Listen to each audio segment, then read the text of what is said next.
Hello everyone, সানডের একটা ছোট্ট mini blog তোমাদের সঙ্গে শেয়ার করছি।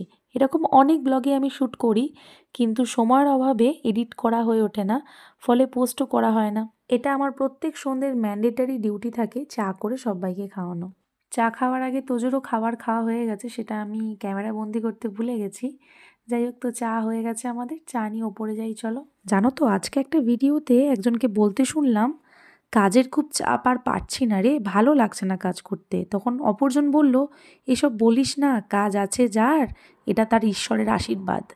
জীবনে কাজ না থাকা মানুষটা জানে কাজ না থাকার কষ্ট। কি ভীষণ সত্যি একটা কথা। সারা জীবন কাজ থাকুক সবার, কাজের প্রেশার থাকুক, সেই চাপ কাটিয়ে ওঠার, লড়াই করার শক্তি থাকুক, আর কি চাই বলো। চা খাওয়া হয়ে গেছে, তোজোর জন্য কটা ওয়ার্কশিট প্রিন্ট আউট বার করে নিলাম। তো এটা কি? গাজর, হ্যাঁ, ক্যারট, হ্যাঁ, ভেরি গুড। এখন